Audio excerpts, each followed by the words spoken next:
Haven में रहने वाले लोगों को हेल में रहने वालों के बारे में सोचने की जरूरत नहीं होती। यह एक फेज है जो जोजी द ड्वार्फ ने कही थी। कहानी की शुरुआत में एक यंग मैन अंधेरे में बैठा होता है जो बार बार खुद से यही दोहराता रहता है कि उसे आखिर तक जाना है, जिस पर वह खुद को स्क्रैच करता है क्योंकि जो इंसान हेल में रहता है वह हर पल हेवन के बारे में सोचता रहता है। वह जिस मैसेज को लगातार घूर रहा होता है उसमें लिखा होता है कि उसे ऑल्टरनेट वर्ल्ड के एंड तक जाना है, जिसे देखकर वह लड़का काफी कंफ्यूज्ड फील करता है। इसके बाद फिर से प्रोटैगनिस्ट वही सपना देखता है जो उसने पहले कार की बैक सीट पर सोते समय देखा था, जिस पर अचानक एक तेज लाइट उसकी तरफ आती है।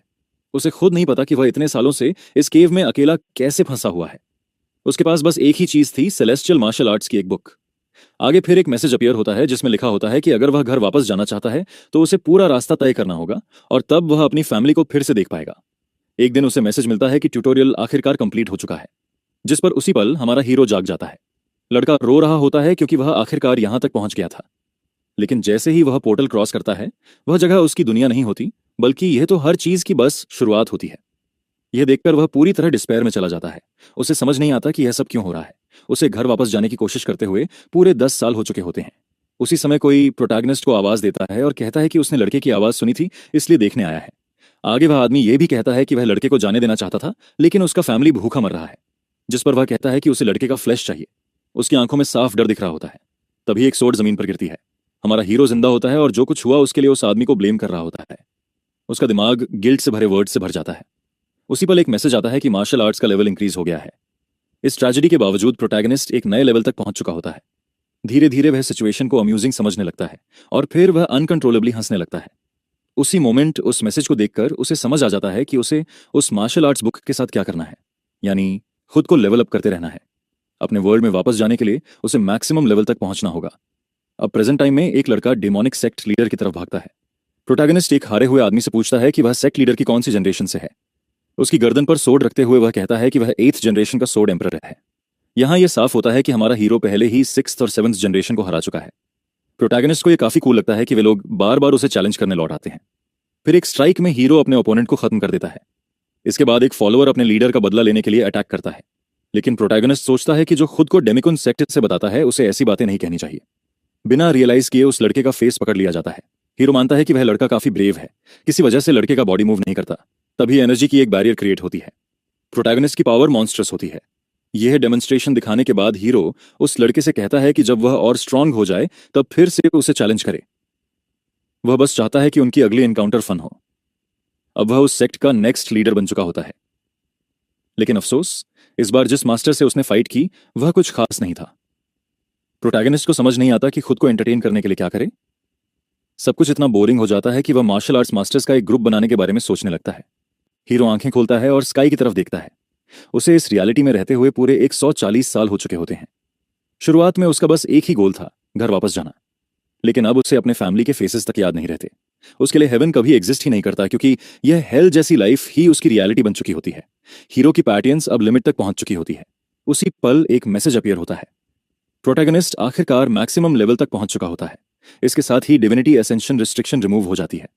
मैसेज में लिखा होता है कि वह अर्थ वापस जा रहा है। इतने लंबे समय बाद यह आखिरकार होने वाला होता है। हीरो को यह अम्यूजिंग लगता है कि जब उसने सब कुछ छोड़ दिया तब इन बीइंग्स को उस पर पिटी आई। शायद ये बीइंग्स बस प्रोटैगनिस्ट के साथ खेल रहे होते हैं। अब हीरो डेटी जैसी पावर को टच कर रहा होता है। प्रॉब्लम यह होती है कि यह सब सेंस नहीं बनाता, क्योंकि उसके अंदर अभी भी कार्नल डिजायर्स होती हैं। हीरो सोचता है कि क्या वह हमेशा से इमोशन से भरा हुआ रहा है। इतना समय गुजर चुका होता है कि शायद उसका फैमिली अब एग्जिस्ट ही नहीं करता। अब उसके अंदर वापस लौटने की डिजायर भी नहीं रहती। उसे मोटिवेट करने वाली बस एक ही फीलिंग बचती है, रिवेंज की। मैसेज उससे पूछता है कि क्या वह अपने वर्ल्ड में वापस जाना चाहता है। हीरो उस इंसान से बदला चाहता है जिसने उसकी लाइफ डिस्ट्रॉय की थी। उसका हेट्रेड इतना इंटेंस होता है कि वह आसपास का पूरा फॉरेस्ट एक्सप्लोड कर देता है। वह चाहे कोई भी हो, कहीं भी हो, उसका एंड तय होता है, यह वह पक्का जानता है। एक तेज लाइट पूरे एरिया को एनगल्फ कर लेती है। 140 सालों के बाद वह वापस घर जा रहा होता है।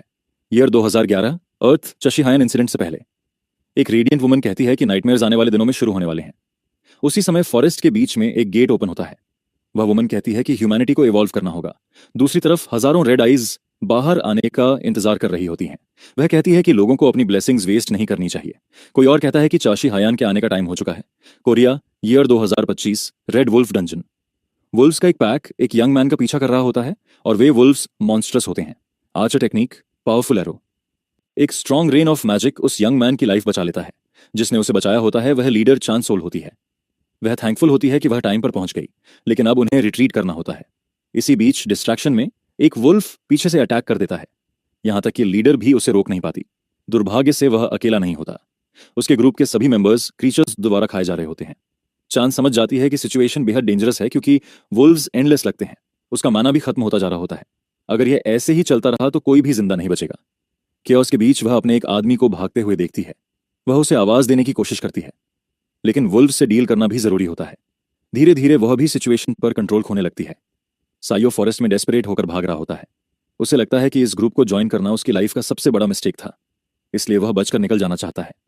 उसी मोमेंट उसके सामने एक पोर्टल ओपन होता है। ऊपर से एक एरो ठीक उसके सामने जमीन में आकर लगती है। सीओ को उम्मीद नहीं थी कि कोई उसे इतनी नहीं दूर तक फॉलो करेगा। शुनसोल उसे भागने देने को तैयार नहीं होती।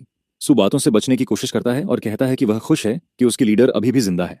तुरंत ही लड़की उसकी शर्ट पकड़ लेती है और चिल्लाकर कहती है कि उसने उसे डेंजर्स के बारे में वार्न किया था। अब पूरी टीम मर चुकी होती है, लेकिन सू को बस यही फर्क पड़ता है कि वह खुद जिंदा है। चार्ज कम से कम यह देखकर खुश होती है कि लड़के का रियल फेस सामने आ गया है।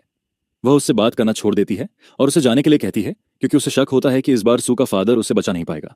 उसी पल उसकी आंखें हेट्रेड से भर जाती हैं और वह अपनी लीडर को पुकारता है। इससे पहले कि वह रिएक्ट करे, सू पीछे से अटैक कर देता है। उसकी रेड एबिलिटी उसके हाथ के चारों ओर घूमती है और उसके चेस्ट पर स्ट्राइक करती है, जिससे वह दूर जा गिरती है। वह तब रुकती है जब एक ट्री से टकराती है। सायो उसके बाल पकड़ता है और मानता है कि लड़की बेकार है। उसे लगता है कि लड़की जरूरत से ज्यादा एरोगेंट थी। वह सोचता है कि अगर उसे फेमस होना है तो वह उसकी मदद करेगा। सायो स्टोरी के बारे में बताता है जो वह सबको सुनाने वाला है कि चा की वजह से मिशन पर गए सभी लोग अनाइलेटेड हो गए। वह फिर से वही मैजिक एक्टिवेट करता है। अब सीईओ उसकी लाइफ खत्म करने वाला होता है। उस मोमेंट आसमान में एक स्टॉर्म बनता है और लाइटनिंग सीधे लड़के के पीछे स्ट्राइक करती है। जैसे ही स्मोक क्लियर होता है, उसी जगह एक फिगर दिखाई देता है। चाशी हायन बैटलफील्ड में अपीयर होता है। आखिरकार वह अर्थ वापस आ चुका होता है। प्रोटैगनिस्ट इस बात पर हंसता है कि मैक्सिमम लेवल तक पहुंचने का रिवॉर्ड अर्थ पर वापस आना है। यही वजह होती है कि वह रिवेंज की कसम खाता है और यह एक प्रॉमिस बन जाती है। उसी समय हीरो एक आवाज सुनता है जो उसे मॉक कर रही होती है। सीईओ को लगता है कि प्रोटैगनिस्ट खुद को बहुत ज्यादा समझ रहा है। वह जानना चाहता है कि यह हीरो कहां से आया है और किससे एफिलिएटेड है, जिस पर चाशी हायन बिना रुके वहां से चल देता है। सायो को यकीन नहीं होता कि उसे खुलेआम इग्नोर किया जा रहा है। हीरो ऑब्जर्व करता है कि लड़की अभी अभी फाइट करके मॉर्टली वंडेड है और फिर भी उसे इग्नोर किया जा रहा है, जो देखकर सू और ज्यादा फ्यूरियस हो जाता है। लेकिन सबसे बुरी बात यह होती है कि उसने उस लड़के को चा के साथ देखा था और अब वह उसे जाने नहीं दे सकता। भले ही उसे नहीं पता कि यह इंसान कौन है, लेकिन उसे इससे छुटकारा पाना ही होगा। चाशी हायन नोटिस करता है कि लड़की ने एक नेकलेस पहना हुआ है जो उसका अटेंशन खींच लेता है। प्रोटैगनिस्ट लड़की को ऑब्जर्व कर ही रहा होता है कि सेया उसे कुछ न कहने की वार्निंग देती है, लेकिन वह जवाब का इंतजार किए बिना अटैक कर देता है। तभी एनर्जी का एक सर्ज उसे पीछे धकेल देता है। प्रोटैगनिस्ट की पावर ओवरवेलमिंग होती है और उसी इंस्टेंट में सीआईए को रियलाइज होता है कि वह कितने बड़े डेंजर में है। चाशी हायन कहता है कि वह पहले ही समझ चुका था कि क्या हुआ है। इतना ही नहीं, उसे याद आता है कि लड़के ने उसका नाम पूछा था, जिसके बाद वह खुद को सुप्रीम सोर्ड का एम्परर बताते हुए अपना नाम चाशी हायन इंट्रोड्यूस करता है। बिना रियलाइज किए हीरो पहले से ही उसके बिल्कुल सामने खड़ा होता है। प्रोटैगनिस्ट कहता है कि उसने जो भी कहा उसका सेयो के लिए कोई मतलब नहीं होगा। तभी एनर्जी की एक बीम निकलती है और लड़के को डिजिग्रेट कर देती है। वह एनर्जी फॉरेस्ट के अंदर तक एक रास्ता कर्व करती हुई मैसिव एक्सप्लोजन क्रिएट करती है। उस बेचारे लड़के का ऑलमोस्ट कुछ भी नहीं बचता। इसके बाद हीरो उसकी तरफ पीट कर लेता है। अब उसे सिर्फ जमीन पर पड़ी लड़की की चिंता होती है। वह उसका बड़ा भाई होता है। जब चांसेल बच्ची थी तब उसके पेरेंट्स उसे उसके टैंट्रम रोकने के लिए डांटते थे। उसकी माँ कहती थी कि वह अब बड़ी हो रही है। उसका भाई कहता था कि उसे बस अम्यूजमेंट पार्क बहुत पसंद है, लेकिन अगर वे ज्यादा देर रुकते तो वह उनकी माँ की लाइफ और मुश्किल कर देता। असली वजह यह थी कि वह जाना नहीं चाहती थी, क्योंकि उसका भाई साथ नहीं आ रहा था। उसे पढ़ाई के लिए भी रुकना था। वह प्यार से उसके सिर पर हाथ फेरता है। चाड़ीमल का बड़ा भाई प्रॉमिस करता है कि यूनिवर्सिटी में होने के बावजूद वह हमेशा उससे मिलने आएगा। जब भी वे साथ होंगे वह उसे अम्यूजमेंट पार्क ले जाएगा। इस प्रॉमिस के साथ वह खुश हो जाती है। व्हीकल में वापस आकर वह उसे गोद में उठाने को कहती है और वह यह जानते हुए भी उसकी बात मान लेता है कि एक दिन वह इतनी छोटी नहीं रहेगी। एक्सीडेंट के सीन में चा खुद को लगातार ब्लेम करती रहती है। सोचती है कि अगर वह जिद्दी ना होती तो यह सब नहीं होता। अगर उसकी वजह से नहीं तो उनके पेरेंट्स आज भी जिंदा होते। छोटी चा अपने भाई को ढूंढती है, लेकिन वह बिना किसी ट्रेस के गायब हो चुका होता है। प्रेजेंट में उसका आर्म हील हो रहा होता है। अचानक वह जाग जाती है। प्रोटोगनिस्ट कहता है कि वह ठीक हो जाएगी, लेकिन पूरी तरह रिकवर होने में टाइम लगेगा। चा पूछती है कि वह आदमी कौन है, जिस पर वह कहता है कि उसे अंदाजा था कि वह उसे पहचान नहीं पाएगी। वह कहता है कि अब वह उसे उठा नहीं सकता क्योंकि अब वह बड़ी हो चुकी है। यह सुनकर चा सोचती है कि यह इम्पॉसिबल है। एक पल के लिए चांद सोल को अपने बड़े भाई की झलक दिखती है, उसे याद आता है कि वह उससे कहता था कि चाहे वह दूर ही क्यों ना हो, उसे ब्रेव रहना है। उसका पहला रिएक्शन गुस्से का होता है, फिर इमोशंस का मिक्स आता है और वह बस यही पूछ पाती है कि वह इतने सालों से कहाँ था। चाशी हायन उसे कंफर्ट देने के लिए हग करता है, लेकिन जैसे ही उसे अपनी सिचुएशन याद आती है, वह उसे धक्का देकर दूर करती है और सेयो को ढूंढने लगती है। तभी उसके भाई उसे दिखाता है कि उस आदमी का क्या बचा है जो उस पर अटैक कर रहा था। चाय गंसोल शॉक में चली जाती है। लड़की पूछती है कि यह किसने किया, और वह इसकी रिस्पॉन्सिबिलिटी खुद ले लेता है। उसी मोमेंट शाइन सेल अपने भाई को पकड़ती है और कहती है कि उन्हें भागना होगा। बाद में अपार्टमेंट में चाशी हायन कहता है कि दशकों बाद वह इस जगह को देख रहा है और सब कुछ अब भी वैसा ही है। उसकी सिस्टर कहती है कि डायरेक्टर सियोकांग जिंग उनके पीछे आएगा। यह आदमी जो उस लड़के का फादर है जिसने उस पर अटैक किया था, और वोरा गिल्ड का डायरेक्टर है और एक फॉर्मर गैंग मेंबर भी रहा है जिसे बेहद डेंजरस माना जाता है। वह कोरिया के 11 हाई रैंक हंटर्स में से एक है। चांद सोल को मिशन के बारे में बहुत पहले रिपोर्ट कर देना चाहिए था, इसलिए सियोकांग जिंग को अब तक अपने बेटे के बारे में किसी न किसी तरह से पता चल चुका होगा, और क्योंकि वह मिशन की अकेली सर्वाइवर है, वह नंबर 1 सस्पेक्ट बनेगी। चाशी हायन पूछता है कि क्या उसकी सिस्टर इसी बात को लेकर वरिड है। अगर ऐसा है तो वह इस सियोकांग जिंग को भी खत्म कर देगा। जिस पर लड़की उसे नॉनसेंस बोलना बंद करने के लिए डांटती है। वह आदमी लेवल 50 से ऊपर है और वह चांद से एग्जीक्यूटिव नहीं बना है। ऊपर से वह पहले ही अपने भाई के अचानक 14 साल बाद लौट आने और अजीब बातें करने से परेशान है। वह कहती है कि पेरेंट्स के जाने और भाई के गायब होने के बाद उसकी लाइफ बहुत मुश्किल हो गई थी। एक बार फिर वह जानना चाहती है कि वह इतने सालों तक कहाँ था। पहली बार चाशी हायन को अपने पेरेंट्स के साथ क्या हुआ था, इसकी कंफर्मेशन मिलती है। फिर वह कहता है कि उसकी सिस्टर को उसका बात करने का तरीका अजीब लग रहा है। प्रोटैगनिस्ट बताता है कि वह इतने सालों तक न्यूरिम नाम की जगह पर रहा है, लेकिन आगे कुछ कहने से पहले वह सब कुछ समझना चाहता है। वह जानना चाहता है कि हंटर क्या होता है, गिल्ड क्या होता है, और क्या इस वर्ल्ड में भी लेवल्स का कॉन्सेप्ट है। चांद सोल उसे आराम से लेने को कहती है क्योंकि यह बहुत सारी इन्फॉर्मेशन है और वह इस टॉपिक को बाद के लिए छोड़ना चाहती है। अभी उसे एक काम है। आर्चर ऑरोरा गिल्ड की तरफ जा रही होती है, इसलिए उसे उसका इंतजार करना चाहिए। चासी ह्यूंग अपने रूम में जाता है और यह देखकर इंप्रेस्ड होता है कि कुछ भी बदला नहीं है। प्रोटैगनिस्ट ये भी सोचता है कि उसकी सिस्टर अब पहले से ज्यादा स्ट्रांग हो चुकी है। अब उसे वह कूल ओल्डर ब्रदर बनना है जो वह इतने सालों तक नहीं बन पाया। शुरुआत के लिए वह सो कॉल्ड सोल कांग जिन के पीछे जाने वाला होता है। उसी मोमेंट अपार्टमेंट के एंट्रेंस से एक तेज आवाज आती है। वहां 3 मैन इन ब्लैक खड़े होते हैं। उनमें से एक स्पेल एक्टिवेट करता है और अंदर घुसने की कोशिश करता है, तो तीनों दरवाजे पर खड़े होते हैं फाइट के लिए रेडी। उनमें से एक पूछता है कि लड़की कहाँ है।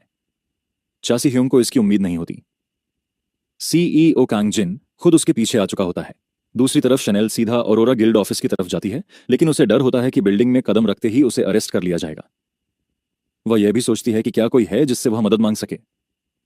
उसी समय ऑर्गेनाइजेशन की वाइस लीडर ली जे ही आकर पूछती है कि क्या वह ठीक है। वह सोच रही थी कि लड़की गिल्ड लीडर के बेटे के साथ मिशन पर गई थी। वह जानना चाहती है कि क्या कुछ हुआ है। चासी को ली जे से इस तरह टकराने की उम्मीद नहीं होती। आखिरकार यह वुमन साउथ कोरिया की स्ट्रॉन्गेस्ट में से एक है। वह ट्रूली लॉयल और फेयर है, लेकिन यह समझना मुश्किल है कि वह क्या सोच रही होती है। शायद यही उसका एकमात्र चांस है। अपार्टमेंट इन्वेजन के दौरान चा सी ह्यूंग को यह सब बेहद बोल्ड लगता है। वह इंट्रूडर्स को स्कोल्ड करता है, कहता है कि किसी और का दरवाजा तोड़ना गलत है। एक वॉरियर गुस्से में आ जाता है, लेकिन लीडर उसे काम रहने को कहता है। सीईओ जानना चाहता है कि चायुन सेओल कहाँ है। उसे हीरो से कोई मतलब नहीं होता। प्रोटैगनिस्ट कहता है कि वह उस इंसान को ढूंढ रहा है जिसने उसके बेटे को मारा, जिस पर हीरो साफ कह देता है कि वह वही है। तुरंत ही आदमी कंट्रोल खो देता है, लेकिन चासी ह्यूंग के लिए यही सही तरीका होता है। ऐसे वह देखना चाहता है कि क्या वह सच में इतना स्ट्रांग है। दोनों फुल फोर्स के साथ क्लैश करते हैं। उसी समय ली इस चासी ह्यूंग से मिलने के लिए काफी ईगर होती है। सीईओ अटैक करता है, लेकिन प्रोटैगनिस्ट उस स्ट्राइक को डॉज कर लेता है। वह एनालाइज करता है कि उसके ओपोनेंट की सोर्ड में बहुत एनर्जी है। लगता है ये वही हंटर्स में से एक है जिनका जिक्र उसकी सिस्टर कर रही थी। सोचने पर लगता है कि वह लड़का भी इसी तरह का एक अजीब स्किल यूज कर रहा था। शायद कुछ एक्सपेरिमेंट्स करना वर्थ हो। उसका ओपोनेंट फिर से स्ट्राइक करने की तैयारी करता है। ऐसा हो कांग जिन ब्लोज का एक कॉम्बो लेकर आता है। आखिरी सेकंड तक प्रोटैगनिस्ट बिल्कुल भी फ्लिंच नहीं करता। जैसे ही सोर्ड उस पर लगती है, एक बैरियर उस ब्लो को ब्लॉक कर लेता है। साफ है कि हीरो ने पहले ही सब समझ लिया था।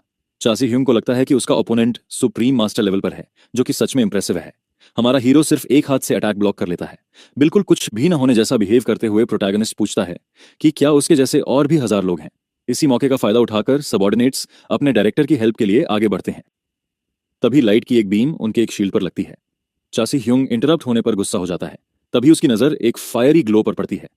माजोस पर फायर बॉल छोड़ता है। यह देखकर वे लोग मान लेते हैं कि उन्होंने फाइट जीत ली है, और उसी चांस में वॉरियर अपनी सोर्ड निकाल लेता है। लेकिन चासी ह्यूंग आराम से उसकी ब्लेड पकड़ लेता है। उसके लिए अब चीजें मजेदार होने लगती हैं। एक पल के लिए वॉरियर पावर की एक गहरी अबिस में झांकता हुआ फील करता है। प्रोटैगनिस्ट सिर्फ अपनी एनर्जी से उसे पीछे धकेल देता है। वह समझ ही नहीं पाता कि कोई इंसान इतना स्ट्रांग कैसे हो सकता है। इससे वह सोचने लगता है कि यह पर्सन असल में है कौन। उसकी सिस्टर के मुताबिक वह सिर्फ 14 साल से गायब था, और जिन लोगों से वह फाइट कर रहा है वे मार्शल मास्टर लेवल के हैं, यानी बेहद टैलेंटेड। ह्यूमैनिटी ने सिर्फ 14 साल में मिराम लेवल तक पहुंच बना ली है और कई सुप्रीम मास्टर्स भी पैदा कर लिए हैं। यह सच में इंप्रेसिव होता है, लेकिन फिर भी वे 10 ग्रेट मार्शल मास्टर्स जितने स्ट्रांग नहीं हैं। चा सी ह्यूंग को याद आता है जब वह उनके सामने खड़ा था। प्रोटैगनिस्ट कहता है कि जंगहू रैंकिंग में उसका नाम शामिल नहीं था। इसी वजह से उसने जीरो से शुरू करने का फैसला किया। आखिर में वही अकेला खड़ा बचा था। इधर प्रोटैगनिस्ट की सिस्टर रास्ते में होती है। उसके लिए एक साथ इतना कुछ हो रहा है कि वह ऑलमोस्ट पागल हो रही है। अब वाइस लीडर अचानक उसके ब्रदर से मिलना चाहती है और उसे समझ नहीं आ रहा कि यह अच्छा है या बुरा। उसे याद आता है कि ली ने कहा था अगर वह दोनों को मिलाने में हेल्प करेगी तो वाइस लीडर खुद इस पूरे स्कैंडल को कवर कर लेगी। यह ऐसा ऑफर था जिसे वह मना नहीं कर सकती थी। उधर ली सोच रही होती है कि वह चा सी ह्यूंग को अपना एनिमी नहीं बनाना चाहती। बाद में वह चा यूनसेओल से कंफर्म करती है कि उसका ब्रदर एग्जैक्टली 14 साल पहले गायब हुआ था। ली हिसाब लगाती है और रियलाइज करती है कि यह 140 साल के बराबर बनता है। वह इमेजिन भी नहीं कर पाती कि वह कितना स्ट्रांग हो चुका होगा। फिर वह जानना चाहती है कि वह इंसान कैसा है। चा यूनसेओल बताती है कि उसका ब्रदर पोलाइट, काइंड और पढ़ाई में बहुत अच्छा था। उसे एक प्रेस्टिजियस यूनिवर्सिटी में फुल स्कॉलरशिप पर एडमिशन भी मिला था। उससे भी बढ़कर वह ऐसा इंसान है जो कभी हार नहीं मानता। अगर वह कुछ शुरू करता है तो उसे एंड तक लेकर जाता है चा सी ह्यूंग। आखिर वह उस आदमी की तरफ इशारा करता है जिसने उस पर अटैक किया था। उसे उसकी पावर इंटरेस्टिंग लगी थी, इसलिए वह उसे फिर से देखना चाहता है। उसी मोमेंट वह पीछे से अटैक करने वाले एक इंसान को पंच मार देता है। जो मेज स्पेल प्रिपेयर कर रहा होता है वह यह देखकर डर जाता है। वह फायर करता है, लेकिन चा सी ह्यूंग का शील्ड बिना किसी प्रॉब्लम के उसे ब्लॉक कर लेता है। अब उसकी बारी होती है कुछ ट्रिक्स यूज करने की। प्रोटैगनिस्ट मैसिव आइस क्रीचर समन करता है। 1 सेकंड में मेज पूरी तरह फ्रीज हो जाता है। शील्ड वाला आदमी अपनी जान बचाने के लिए भागता है, लेकिन एक मैजिकल बैरियर उसका रास्ता रोक लेता है। उसे पता भी नहीं चलता कि कब लाइटनिंग की एक बोल्ट उसके फोरहेड पर आकर लगती है। उनका लीडर सोचता है कि शील्ड वाले का स्टेयर्स को इतनी लापरवाही से एक्सपोज करना रिडिकुलस था। अब सिर्फ एक ही बचा होता है। वैसे भी प्रोटैगनिस्ट मानता है कि कोई भी थग आखिर तक लॉयल नहीं रहता। एसआईओ सोचता है कि उसका ओपोनेंट एक मेज है, लेकिन कोई भी मैजिक उसके अटैक्स को ब्लॉक नहीं कर सकती, और उसने पहले नोटिस नहीं किया था, लेकिन अपार्टमेंट फाइट के बावजूद इंटैक्ट है। शायद यह भी किसी बैरियर से प्रोटेक्टेड है। एसआईओ पूछता है कि क्या हीरो को पहले से पता था कि वे आने वाले हैं और उसने एडवांस में तैयारी कर ली थी। चा सी ह्यूंग कहता है कि उसने अपार्टमेंट को प्रोटेक्ट करने के लिए माइंड की सोड यूज की थी, क्योंकि वह नहीं चाहता था कि वे इसे डिस्ट्रॉय करें। उसे पता है कि यह एक्सप्लेन करना आसान नहीं है, लेकिन जैसे ही वे उसके घर में घुसे वे पहले से ही उसके टेरिटरी में थे। लेकिन सू कसम खाता है कि वह अकेले नहीं मरेगा। उसकी बजर्क एबिलिटी एक्टिवेट हो जाती है। वह एनर्जी का एक बड़ा एक्सप्लोजन अनलीश करता है। चा सी ह्यूंग इस बात से इंप्रेस्ड होता है कि उसने खुद को सैक्रिफाइस करने के इरादे से अपनी पावर इतनी बढ़ा ली। एसआईओ उसकी बात इग्नोर करता है और सीधे चार्ज करता है। वह लगातार ब्लोज की बारिश कर देता है। साफ दिखता है कि वह अपने माइंड पर पूरी तरह कंट्रोल खो चुका है। एक सोड उड़ती हुई हमारे हीरो की तरफ आती है। चा सी ह्यूंग कहता है कि वह सू को रिस्पेक्ट सिखाने वाला है, और सिर्फ एक स्ट्राइक में वह उसे 2 हिस्सों में काट देता है। प्रोटैगनिस्ट कहता है कि उसे ऑनर्ड फील करना चाहिए क्योंकि उसे सुप्रीम सोड के एम्परर का ब्लो मिला है। ली और उसकी सिस्टर आखिरकार अपार्टमेंट पहुंच जाती हैं और वे प्रोटैगनिस्ट को घर साफ करते हुए पकड़ लेती हैं। वह कहता है कि वह बस वार्म अप कर रहा था, भले ही जगह लाल मैस में बदल चुकी हो।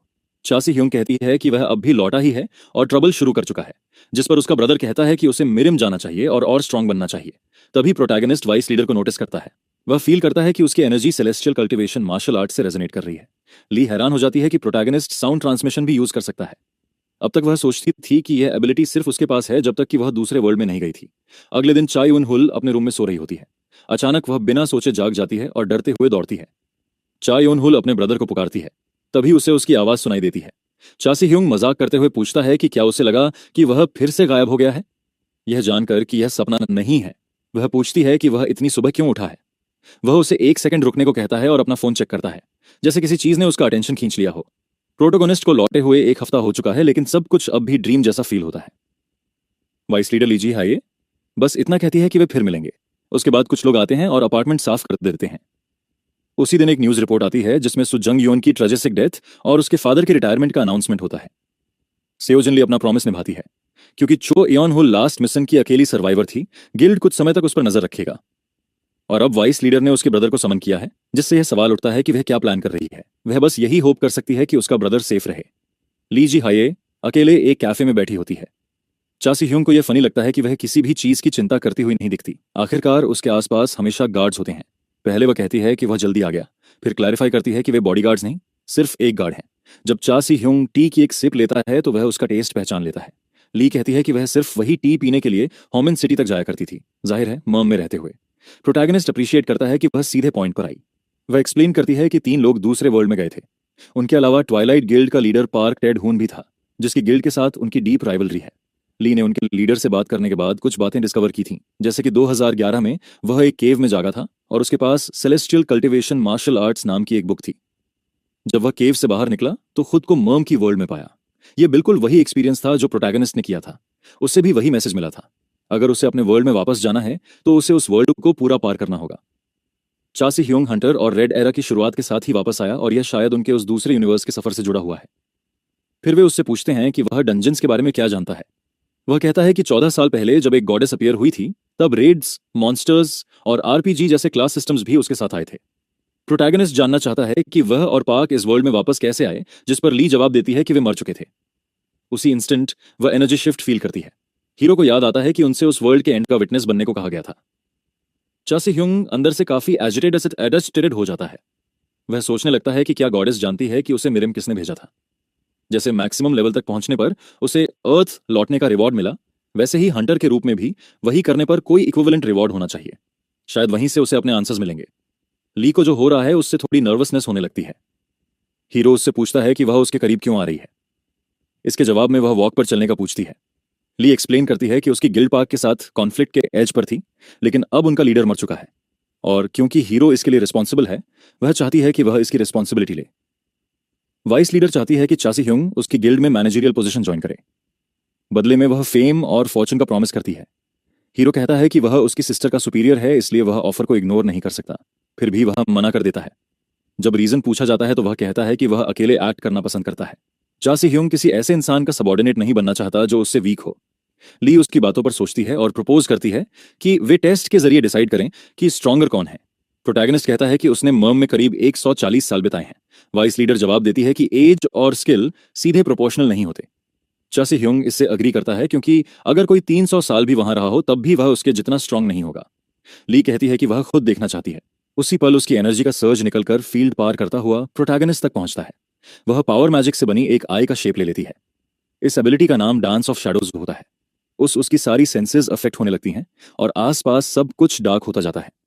इतनी बड़ी स्केल पर इस टेक्निक को यूज करना इमेंस एनर्जी मांगता है। यह ली की यूनिक पावर होती है। ऐसा लगता है जैसे उसने एक मिनी डायमेंशन क्रिएट कर ली हो।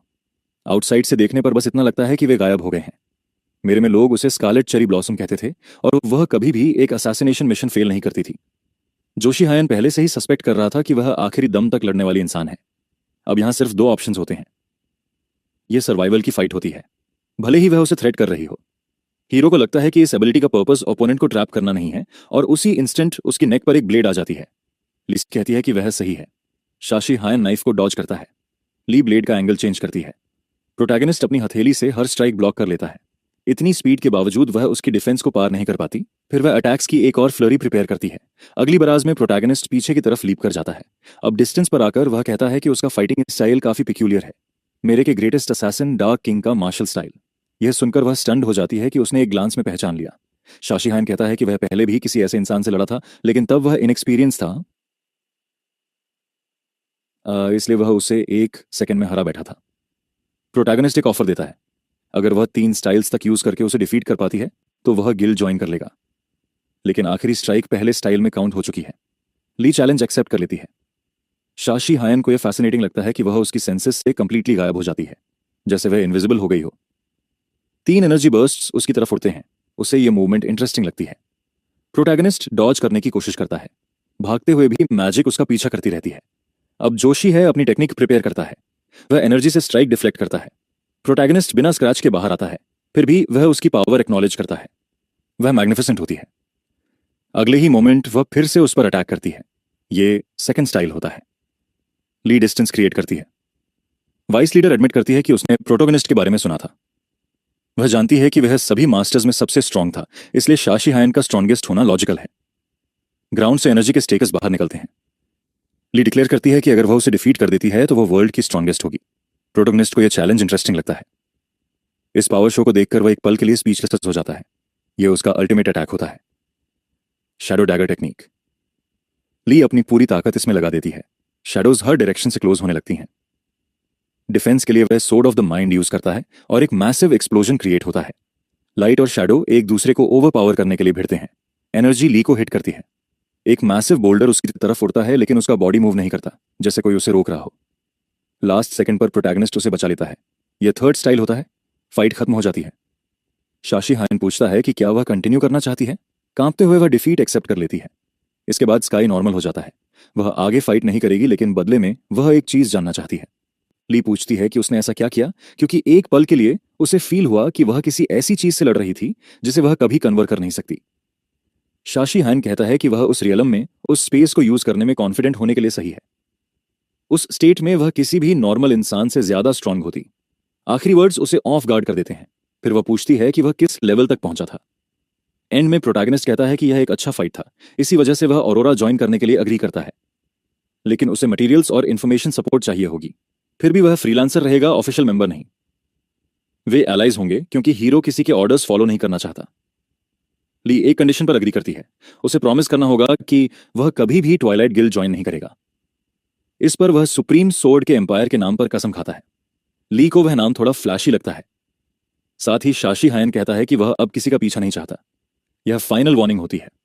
वाइस लीडर प्रॉमिस करती है कि वह उनके रिलेशनशिप को डैमेज करने के लिए कुछ नहीं करेगी।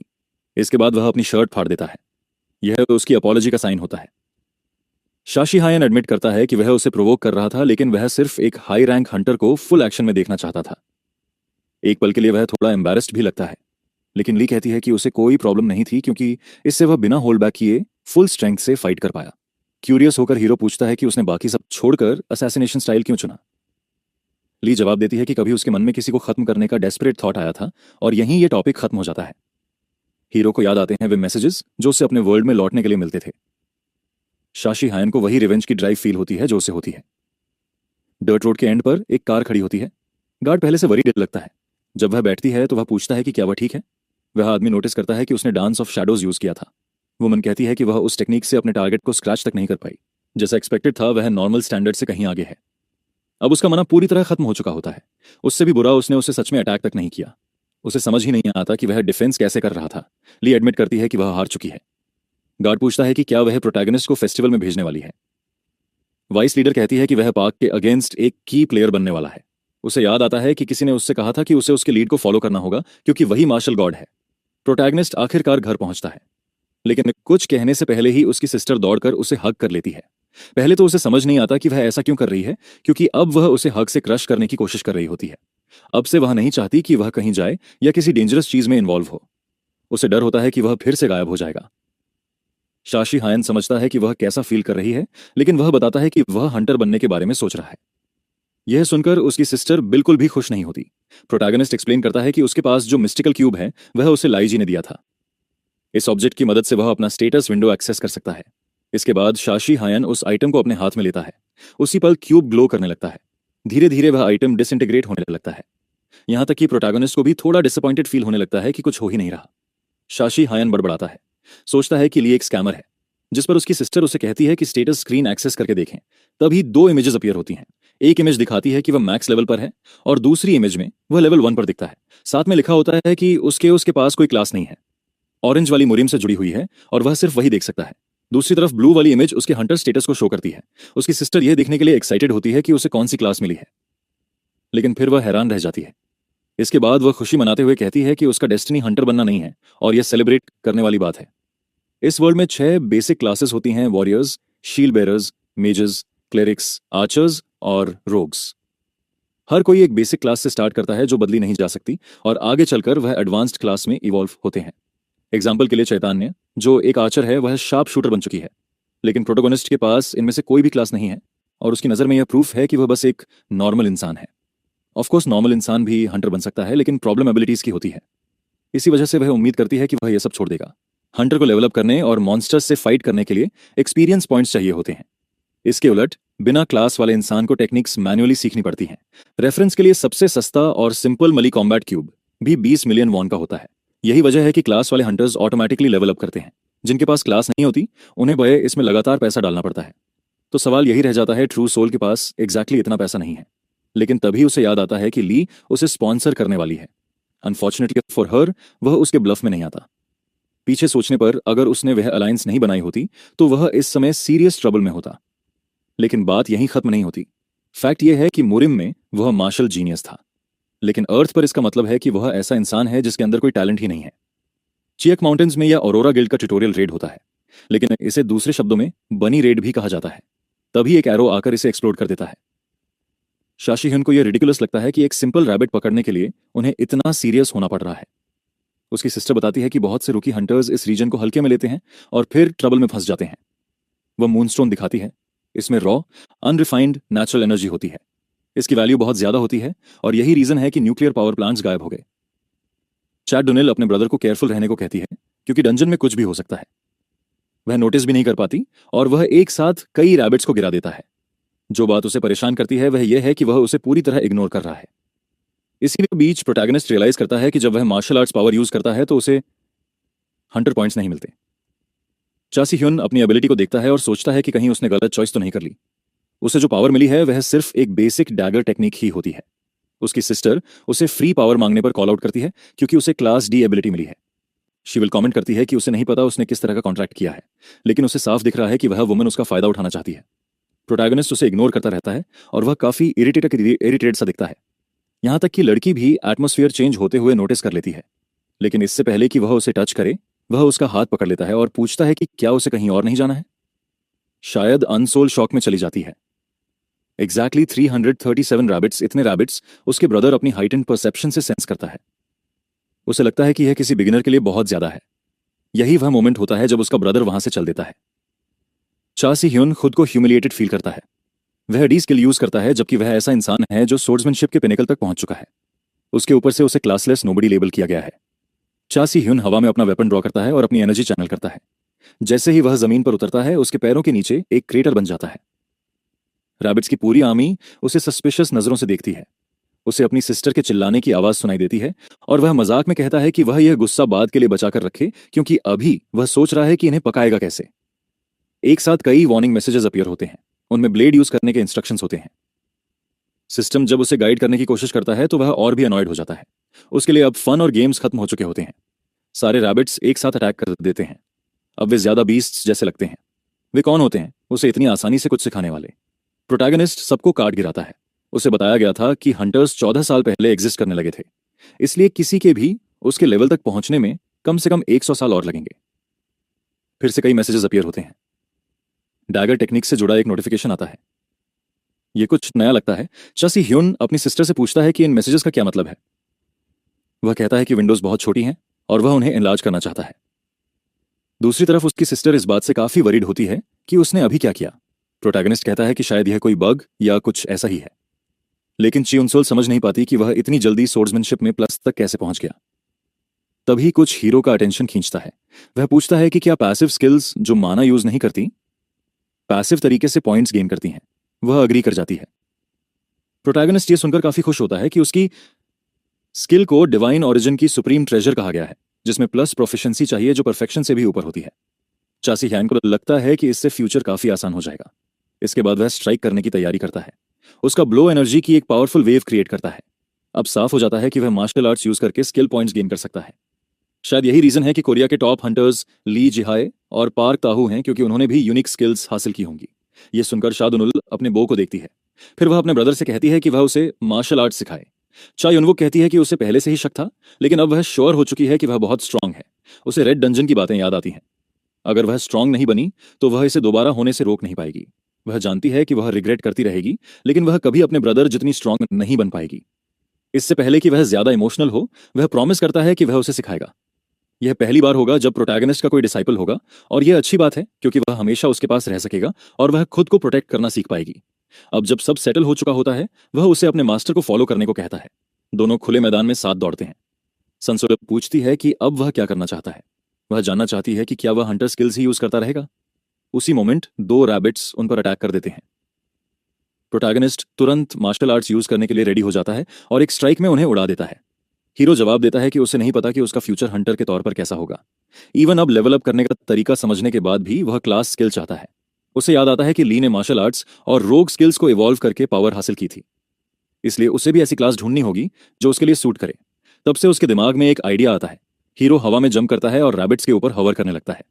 वह अपने हाथ में एनर्जी चार्ज करता है। मार्शल आर्ट्स से जुड़ी कोई भी क्लास स्किल यूजलेस होगी और बाकी टाइप्स को फ्यूज करना मुश्किल होगा। लेकिन मैजिक का क्या? एक ही अटैक में वह पूरा फील्ड डिस्ट्रॉय कर देता है। उसकी सिस्टर वरी करती है कि वह बहुत रैश एक्ट कर रहा है, लेकिन वह सेटिस्फाइड होता है क्योंकि मैजिक के साथ उसके पास ज्यादा ऑप्शंस होंगे। इसी वजह से वह मेज बनने का फैसला करता है। सिर्फ शाह गंसुल नर्वस हो जाती है क्योंकि वह पहले ही एक्सप्लेन कर चुकी थी कि क्लास ऐसे चूज नहीं की जाती, लेकिन वह क्लियरली केयर नहीं करता। दोनों सिस्टम्स एक्सपीरियंस करने के बाद यह साफ हो चुका था कि वे एक दूसरे से पूरी तरह अलग हैं। मॉम का सिस्टम अब इस वर्ल्ड में कोई यूजफुल फंक्शन नहीं रखता। इसी बीच उसकी सिस्टर खुश होती है कि अब उसे कुछ टाइम तक सेव नहीं करना पड़ेगा। दूसरी तरफ हंटर इंटरफेस हर यूजफुल चीज को ज्यादा फ्रेंडली तरीके से शो करता है, जैसे इसे दो बिल्कुल अलग लोगों ने बनाया हो। हंटर सिस्टम रिलायबल है और जल्दी रिवॉर्ड देता है और थोड़ी मेहनत से कोई भी स्ट्रांग बन सकता है। मेरम सिस्टम काफी हार्ड और स्लो है, जहां यूजर को बार बार अपनी लाइफ रिस्क करनी पड़ती है। सेलेस्टियल गॉडेस एक लेजेंडरी फिगर है जिसने सेलेस्टियल कल्टीवेशन की मार्शल आर्ट्स बनाई थी। जब वह केव में जागा था तब उसे रियलाइज ही नहीं हुआ था कि उस बुक का मिलना ग्रेट लक था या डिवाइन इंटरवेंशन। उसी लॉजिक से गॉडेस ने ह्यूमंस को हंटर सिस्टम दिया। तभी प्रोटैगनिस्ट को रियलाइज होता है कि मरम सिस्टम को बनाने वाला असल में सेलेस्टियल गॉड था। ली की सपोर्ट के साथ प्रोटैगनिस्ट को डंजन्स में एडवेंचर करते हुए 1 महीना हो चुका है। चिकन से फाइट करते हुए हीरो को फाइनली फील होता है कि वह कोरिया वापस आ गया है, क्योंकि चिकन से ज्यादा कोरियन फूड कुछ नहीं होता। इसके साथ ही वह लेवल 22 पर पहुंच चुका होता है। वहीं उसकी सिस्टर 365 ब्लड वेसल्स की स्टडी कर रही होती है। चयुन्स इनर आर्ट्स को चैनल करना भी सीख चुकी होती है। भले ही वह फाइट सीखने की उम्र पार कर चुकी हो, फिर भी कोई ना कोई रास्ता हमेशा होता है। क्यूरियस होकर उसकी सिस्टर पूछती है कि वह आगे क्या करने वाला है। वह कहता है कि वह जितना चाहे उतना ब्लड स्पिट कर सकती है। यह सुनकर वह ऑब्वियसली डर जाती है। हीरो उसके सारे क्यूए चैनल्स क्लियर और ओपन कर देता है, लेकिन उसके बाद शॉर्ट एंड सोल काफी स्ट्रगल करती है। वह कई बार उसके बाल तक जला देती है। वाइस डायरेक्टर कहती है कि प्रोटैगनिस्ट अच्छा कर रहा है और अब अग्रीमेंट को फॉर्मल करने का टाइम आ गया है। हीरो को यह फनी लगता है कि वह हमेशा कितनी डायरेक्ट रहती है। प्रोटैगनिस्ट कहता है कि उससे काफी टाइम हो गया है जब उसने उसे कॉल किया था। ली उसके चेहरे के करीब आती है और उसे डेट पर इनवाइट करती है। सरप्राइज के बाद भले ही यह पहली बार हो कि किसी ने उसे आस्क आउट किया हो, प्रोटैगनिस्ट मना कर देता है। ली बताती है कि बुशन में एक नया डंजन अपीयर हुआ है। डेंजर लेवल 10 है और वहां जाने के लिए हंटर्स को कम से कम लेवल 45 से 50 होना चाहिए। इसलिए कोई लो लेवल हंटर वहां नहीं जा सकता सिवाय हीरो के। चासी हायन पूछता है कि वह सिर्फ 2 लोगों के साथ इतनी डेंजरस जगह क्यों जाना चाहती है। पहले वह उस डंजन का कंट्रोल लेना चाहती है और साथ ही वह चाहती है कि हीरो हंटर के तौर पर जितनी जल्दी हो सके लेवल अप करे। प्रोटैगनिस्ट पूछता है कि क्या वह उसे कैरी करने की कोशिश कर रही है। ली कहती है कि उसका बोलने का तरीका बिल्कुल मुरिम के किसी बूढ़े इंसान जैसा नहीं है। हीरो पूछता है कि वह उसे स्ट्रांग क्यों बनाना चाहती है। वाइस लीडर थोड़ा सोचती है और फिर जवाब देती है। ली उसे सोलर फेस्टिवल्स के बारे में बताती है जो हर साल ऑरोरा और ट्वाइलाइट गिल्ड मिलकर होस्ट करते हैं। यह कोरिया में बेस्ट डिसाइड करने की बैटल होती है। ऊपर से इसे हंटर्स के बीच हार्मनी के लिए बताया जाता है, लेकिन असल में यह स्ट्रॉन्गेस्ट को इवैल्यूएट करने के लिए होता है। दोनों गिल्ड्स डंजन्स को लेकर लगातार वॉर में रहती हैं और अंदर क्या होता है यह कभी पब्लिक नहीं किया जाता। चासी हायन समझना चाहता है कि इन फाइट्स की असली वजह क्या है, क्योंकि उसे लगता है कि सिर्फ डंजन डिस्प्यूट रीजन नहीं है। ली बताती है कि यह सब पार्क की वजह से है। वह अचानक ऑरोरा पर अटैक करने लगा जैसे वह पागल हो गया हो, सिर्फ इसलिए क्योंकि वह चाहता है कि सब लोग किसी सो कॉल्ड सेलेस्टियल गॉड को फॉलो करें। यह सुनते ही प्रोटैगनिस्ट भड़क जाता है और उससे सब कुछ बताने को चिल्लाता है। लेकिन ली कहती है कि उसे बस इतना पता है कि पार्क को मर्म से एक मैसेज मिला था। प्रोटैगनिस्ट सोचता है कि प्रॉब्लम यह है कि वह दूसरों के स्टेटस विंडो देख ही नहीं सकता, जिससे पता चले कि वे झूठ बोल रहे हैं या नहीं। वाइस लीडर कहती है कि वह नहीं समझती कि सिर्फ एक मैसेज की वजह से वह अपने गाइड और बाकी सबके साथ इतना कोल्ड बिहेव कैसे कर सकता है, खासकर तब जब प्रोटैगनिस्ट से पहले सिर्फ वही 2 लोग मर्म गए थे। यह बात चासी हयान को सोच में डाल देती है। ली ऑफिशियली उससे ऑरोरा गिल्ड की तरफ से फेस्टिवल में पार्टिसिपेट करने को कहती है। हाल ही में पावर बैलेंस ट्वाइलाइट गिल्ड की तरफ झुक रहा है। वे जबरदस्ती डंजन्स टेक ओवर कर रहे हैं और अगर यह इम्बैलेंस फेस्टिवल में सामने आ गया तो ऑरोरा का एंड हो सकता है, खासकर अब जब उन्होंने अपने की मेंबर फॉर्मर डायरेक्टर को खो दिया है हीरो की वजह से। लेकिन चासी ह्यूंग अब भी नहीं समझ पाता कि वह उसे हंटर के तौर पर इवॉल्व क्यों करना चाहती है। ली एक्सप्लेन करती है कि सोलर फेस्टिवल पूरी दुनिया का मीडिया अटेंशन खींचता है। वह जानती है कि हीरो एक्सपोज नहीं होना चाहता क्योंकि उसकी स्किल्स हंटर्स को प्रोवोक कर सकती हैं, या फिर शायद वह इतना कॉन्फिडेंट है कि पूरी सोसाइटी को अकेले हैंडल कर सके। इसी वजह से फेस्टिवल में पार्टिसिपेट करने के लिए उसे सिर्फ हंटर एबिलिटीज यूज करनी होंगी, और क्योंकि हीरो उस पर एक एहसान करता है उसके पास मना करने का ऑप्शन नहीं है। वैसे भी उसे कुछ कहने की जरूरत नहीं क्योंकि वह अग्री कर चुका है। इस केस में 6 मेज स्किल्स होती हैं, 2 हाई लेवल वंस और 1 सॉर्सरर क्लास से। अभी सोचने पर चासी ह्यूंग को लगता है कि उसे समडे पार्क से फाइट करनी ही पड़ेगी। इस डील में वह आगे ही निकल रहा है। फिर हीरो एक छोटा सा पेपर उड़ता हुआ देखता है। मॉम के उलट इस वर्ल्ड में लॉज हैं और अब प्रोटैगनिस्ट को कॉन्ट्रैक्ट साइन करने पड़ते हैं। बस कुछ डॉक्यूमेंट्स होते हैं, पेमेंट गारंटीज और कन्फर्मेशन कि वह ऑरोरा गिल्ड को सर्विसेज दे रहा है। हीरो रियलाइज करता है कि उसे एक गिल्ड ओपन करनी पड़ेगी क्योंकि वह फ्रीलांसर रहकर ऑरोरा को रिप्रेजेंट नहीं कर सकता। एंड में उसे बिजनेस आईडी भी चाहिए होती है और उन क्यूब्स को अर्न करने के लिए जिनकी वैल्यू एक घर से भी ज्यादा है, उसे अभी साइन करना ही बेहतर लगता है। साफ होता है कि ली ये सब शुरू से प्लान कर रही थी। चासी ह्यूंग को बस फॉर्मेलिटी के लिए अपने गिल्ड का नाम रखना होता है। वह कुछ भी लिख सकता है, लेकिन वह जो नेम एंटर करता है वह होता है नो लिमिट्स। इसके बाद वे मिशन पर टेलीपोर्ट करते हैं। किसी वजह से हीरो को फील होता है कि वह घर से बाहर सिर्फ डंजन जाने के लिए ही निकलता है। इस मिशन का नाम होता है बर्ड मॉन्स्टर्स ऑफ बुचिन। लीजी बताती है कि ये क्रीचर्स अकेले में वीक होते हैं, लेकिन यहां इनकी संख्या गिनती से बाहर होती है। चासी ह्यूंग अपने काय से कम 3000 सेंस करता है और प्रोटैगनिस्ट एक्साइटेड हो जाता है।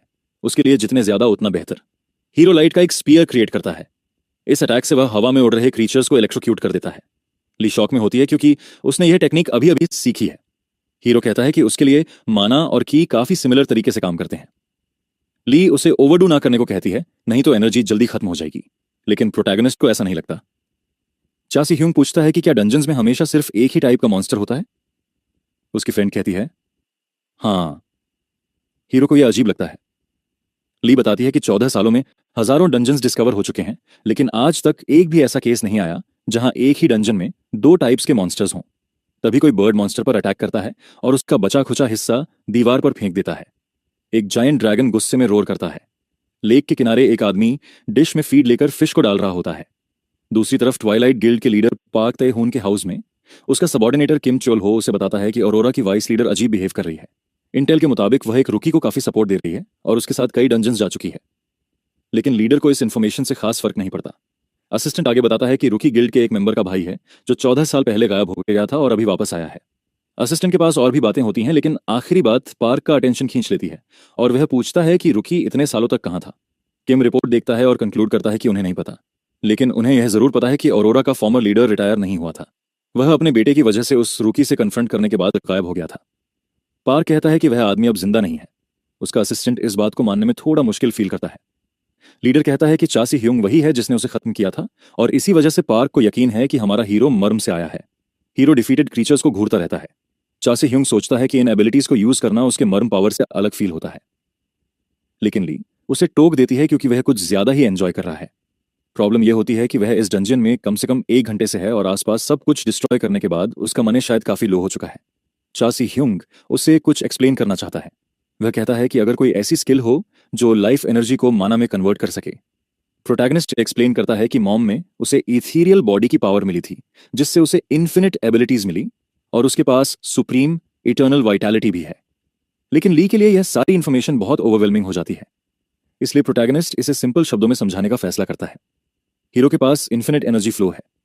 मार्शल आर्ट अलग हो सकती है, लेकिन जब सुप्रीम प्लेन तक पहुंच जाते हैं तो सब कुछ एक हो जाता है। प्रैक्टिकली ऐसा कुछ भी नहीं है जो वह नहीं कर सकता, क्योंकि वह मैक्स लेवल पर है। इतना कहने के बाद अब चा सी ह्यूंग बॉस को हैंडल करने वाला होता है। ली सोचती है कि उसके साथ होने पर फेस्टिवल में उसे किसी बात की चिंता नहीं करनी पड़ेगी। तभी एक क्रीचर मौका देखकर उसकी तरफ चार्ज करता है, लेकिन वह क्रीचर टिक ही नहीं पाता। इसके बाद वह अपने काम पर फोकस करने का फैसला करती है। आसमान क्रीचर्स से भरा होता है, लेकिन लाई सेकंड्स में सबको काट गिराती है।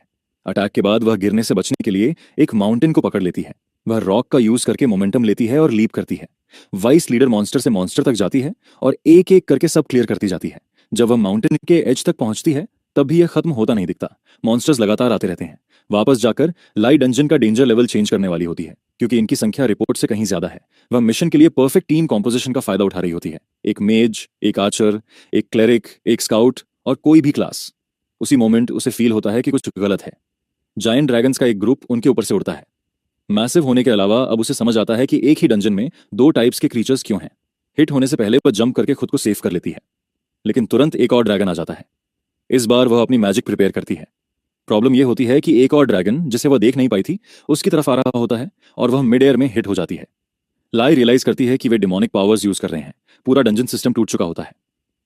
लकीली वह लास्ट सेकंड पर खुद को बचा लेती है। प्रोटैगनिस्ट इसी मोमेंट का इंतजार कर रहा होता है। लाई इरिटेट हो जाती है क्योंकि उससे रियलाइज होता है कि उसे इन मॉन्स्टर्स के बारे में पहले से पता था, फिर भी उसने सिर्फ बॉस की बात की थी। वह कहता है कि उसने इन्हें जानबूझकर लास्ट के लिए बचाया था। चा सी ह्यूंग एक्सप्लेन करता है कि वह समझता है कि शॉक में वह फ्रीज हो गई थी, लेकिन उसे पता है कि वह इन मॉन्स्टर्स को हैंडल कर सकती है। इसके अलावा हीरो कहता है कि उसे भूख लगी है और पूछता है कि फ्राइड खाना है या ग्रिल्ड, लेकिन वाइस लीडर कहती है कि यह जोक्स का टाइम नहीं है। चासी हायान एक हाथ में फायर मैजिक और दूसरे हाथ में लाइटनिंग मैजिक समन करता है।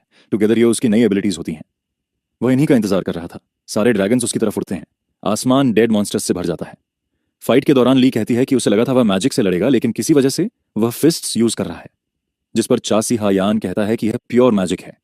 वाइस लीडर जो देख रही होती है उससे स्टंड हो जाती है। एक पोर्टल ओपन होता है और ड्रैगन्स बाहर आते हैं। डर के मारे वह अपने फ्रेंड की मदद के लिए दौड़ती है, लेकिन किसी वजह से वह हिलता नहीं है और खुद को सराउंड होने देता है। वह अपनी स्किल से अटैक करती है। गोल होता है उनके एस्केप के लिए ओपनिंग बनाना, लेकिन कुछ क्रीचर्स रास्ते से हटते नहीं हैं। इंस्टेड वे अटैक्स अब्सॉर्ब कर लेते हैं। मॉन्स्टर्स छोटे वालों को सैक्रिफाइस कर रहे होते हैं। ली हीरो को चिल्लाकर बुलाती है। अब उसके लिए एक बात क्लियर हो जाती है, छोटे क्रीचर्स खुद से मूव नहीं कर रहे, ना इंस्टिंक्ट से। बड़े वाले उन्हें कमांड कर रहे होते हैं। इसी वजह से वे अटैक्स के सामने कूद रहे हैं। अब उसे समझ आ जाता है कि जीतने का तरीका क्या है। बिग वन को गिराना होगा, लेकिन उसकी चिंता यह होती है कि उसका फ्रेंड ठीक है या नहीं। ली को चासी हा यन की आखिरी इमेज याद आती है। उसकी आंखों की लुक से साफ था कि उसने जानबूझकर डॉज नहीं किया था। यह बात उसे फ्रस्ट्रेट करती है कि वह कभी नहीं समझ पाती कि वह क्या सोच रहा है। ली हीरो की मदद करना चाहती है, लेकिन यह पहली बार होता है जब वे अनोमली से डील्स कर रहे होते हैं और डिफिकल्टी की लिमिट्स पुश हो रही होती हैं। उसी मोमेंट उसके दिमाग में एक आइडिया आता है। क्रीचर्स फाइट में बिजी होते हैं और उनमें से एक ये नोटिस नहीं करता कि उसकी बैक पर एक लड़की है। उसका प्लान होता है उस मॉन्स्टर को ढूंढना जो सारा केओस क्रिएट कर रहा है, लेकिन बिना नोटिस किए एक और क्रीचर उससे टकरा जाता है। फ्री फॉल में वह एक और मॉन्स्टर को एम करती है। होल्ड करने के लिए वह अपनी डैगर्स में से एक यूज करती है। आखिरकार मॉन्स्टर्स उस पर ध्यान देते हैं, लेकिन तब तक देर हो चुकी होती है। ली को लगता है कि 1-on-1 वह हैंडल कर सकती है, इसलिए वह शैडो डांस एक्टिवेट करती है, लेकिन वह अकेली नहीं होती। यह एक ऐसी फाइट बन जाती है जिसका एंड दिखता नहीं। उसी समय एक स्पेल उसकी बॉडी को ग्रेस करता है। कुछ मोमेंट्स बाद एक मैसिव एक्सप्लोजन होता है। वाइस लीडर समझ नहीं पाती कि इतनी एनर्जी कहां से आ रही है। Protagonist divine sword magic use कर रहा होता है और वह यूजुअल से कहीं ज्यादा क्रिएट कर रहा होता है। वह उसकी लिमिटलेस पावर को खुद देख रही होती है। चासी हायन कहता है कि वह हंटर बनने का खेल खेलकर थक चुका है। एक साथ हजारों सोर्ड समन हो जाती हैं। लाइट की एक रेन मॉन्स्टर्स को अनाइलेट कर देती है। बस सेकंड्स में सब ऑब्लिटरेट हो जाते हैं। फाइट खत्म हो जाती है, लेकिन एक सवाल रह जाता है, अगर ऐसा किसी और डंजन में हुआ तो डेंजर क्या होगा। इस पॉइंट पर डंजन डेंजर लेवल सिस्टम शायद रिलायबल नहीं रहा। अगर ऐसा कहीं और हुआ तो पूरा ग्रुप वाइप आउट हो सकता है। शायद सोलर फेस्टिवल अब टॉप प्रायोरिटी नहीं है, लेकिन एक बात श्योर है, पार्क जुन इसका फायदा उठाना चाहेगा। अगर वह केयरफुल नहीं रही तो वह उन्हें क्रश कर देगा। ली इस मोमेंट पर समझ नहीं पाती कि क्या करे। जब वह डिस्ट्रैक्टेड होती है, कोई उसके चेहरे के सामने कुछ रख देता है। चासी हायन कहता है कि वह बहुत डिस्ट्रैक्टेड है। वह उसे एक स्टोन दिखा रहा होता है जो बाकी से अलग है। ली एक्सप्लेन करती है कि यह स्किल स्टोन है और क्योंकि यह बड़े मॉन्स्टर से आई है, इसकी पावर भी वैसी ही होगी। लेकिन ली अब भी डिस्ट्रैक्टेड लगती है। वाइस लीडर हीरो को बुलाती है और कहती है कि वह उसे कुछ बताना चाहती है। 1 महीने बाद यंग लोग सोलर फेस्टिवल और एक गिल्ड के रुकी के बारे में बात कर रहे होते हैं। अपैरेंटली प्रोटैगनिस्ट इंटरनेट पर फेमस हो चुका होता है। लोग कहते हैं कि वह ऑरोरा का सीक्रेट वेपन है। किम रियलाइज करता है कि वह फंस चुका है। ट्वाइलाइट मीटिंग के दौरान मेंबर्स गुस्से में होते हैं क्योंकि उन्हें उस रुकी के बारे में कुछ नहीं पता जो सेंसेशन बन चुका है। उनमें से एक को तो यह भी रियलाइज नहीं होता कि गिल्ड लीडर मीटिंग में मौजूद है। लीडर काम दिखता है, लेकिन तुरंत उस आदमी को बैठने का ऑर्डर देता है। एम्बैरेस्ड होकर वह मान जाता है। लीडर कहता है कि ऑरोरा ने अपना ट्रम्प कार्ड बहुत जल्दी रिवील कर दिया है। सूनर और लेटर उन्हें पता चल ही जाएगा कि प्रोटैगनिस्ट रियल डील है या नहीं, लेकिन अभी के लिए वे उसे गेम से बाहर निकालने वाले हैं। किम चूहा हो कैफेटेरिया में बैठा होता है, साफ तौर पर नर्वस। वह अपनी वॉच देखता रहता है जैसे किसी के आने का इंतजार कर रहा हो। गेस्ट को देखते ही वह तुरंत खड़ा हो जाता है। वह खुश होता है कि उस इंसान ने इनविटेशन एक्सेप्ट कर ली। हीरो चासी हायान जगह को ध्यान से देखता है। वह सामने बढ़े हुए हाथ को भी देखता है। एंड में वह हैंडशेक एक्सेप्ट कर लेता है। फिर वह पूछता है कि क्या वह यंग मैन किम चूहो है, वही असिस्टेंट जिससे उसे मिलना था। लेकिन तुरंत उसे याद आता है कि उसे लेस इनफॉर्मल होना चाहिए। इसी वजह से किम को प्रोटैगनिस्ट काफी रूड लगता है, लेकिन यही किम का गोल होता है, हीरो के बारे में ज्यादा से ज्यादा इन्फॉर्मेशन गैदर करना। असिस्टेंट को ऑब्जर्व करते हुए चासी हायन सोचने लगता है कि क्या ट्वाइलाइट के लोग सबके सब बेवकूफ हैं। किम टेबल पर एक मैजिकल साउंड प्रूफिंग डिवाइस रखता है। बटन प्रेस करते ही एक साउंड आइसोलेटिंग कर्टन बन जाती है जो अंदर और बाहर की सारी आवाजें कट ऑफ कर देती है। हीरो को यह देखकर फनी लगता है कि वह प्राइवेट कॉन्वर्सेशन के लिए कितना ईगर है। किम सबसे पहले कहता है कि उसकी गिल्ड प्रोटैगनिस्ट के साथ पार्टनरशिप करना चाहती है। चासी हायन कहता है कि वह पहले ही ऑरोरा के साथ कोऑपरेट कर रहा है। किम कहता है कि उसे यह पता है और प्रोटैगनिस्ट को फाइनेंशियल सपोर्ट भी मिल रहा है। इसके अलावा उन्हें एसियोजन इंसिडेंट के बारे में भी पता है और वे ली के साथ डंजन्स में प्रोटैगनिस्ट को ट्रैक कर रहे थे। फिर भी उन्हें पता है कि प्रोटैगनिस्ट ने ऑरोरा ज्वाइन नहीं की। इंस्टेड उसने वन मैन गिल्ड बनाई और ऑरोरा के साथ फ्रेंडली रिलेशनशिप बना लिया। यह सब जानने के बाद किम कंक्लूड करता है कि प्रोटैगनिस्ट और गिल्ड के बीच एक गैप है और इसी वजह से वह डील ऑफर करता है, यह प्रॉमिस करते हुए कि वह उसे उसकी जरूरत से भी ज्यादा देगा। चासी हायन उस आदमी के बारे में अपनी ओपिनियन चेंज करता है। आर्गुमेंट सॉलिड होते हैं और पिच परफेक्ट लगती है। किम पेपरवर्क एक्सप्लेन करने की ऑफर देता है लेकिन हीरो मना कर देता है। प्रोटैगनिस्ट कहता है कि वह सिर्फ क्यूरियोसिटी में आया था, लेकिन अब उसे रियलाइज होता है कि यह टाइम वेस्ट था। नेगोशिएशन बचाने की कोशिश में किम कहता है कि अगर वह फेस्टिवल में पार्टिसिपेट नहीं करता तो वह बहुत पैसा कमा सकता है, लेकिन चासी हायन कहता है कि ली का उस पर काफी एहसान है और उसे हारना पसंद नहीं है। फिर भी किम उसे जाने से रोकने की कोशिश करता है। उसके पास और भी बहुत कुछ कहने को होता है। तभी एक आदमी असिस्टेंट से पूछता है कि वह दरवाजे को कब तक घूरता रहेगा। गिल्ड लीडर वहां पूरे टाइम मौजूद होता है। पार्क को याद आता है कि उसने किम से क्या कहा था। वह चाहता था कि असिस्टेंट कॉन्वर्सेशन को जितना हो सके उतना लंबा खींचे, क्योंकि वह शुरू से सब सुन रहा था। किम अपोलोजाइज करने की कोशिश करता है, लेकिन पार्क कहता है कि अब कोई फायदा नहीं है। उसने जो देखा वह अजीब था।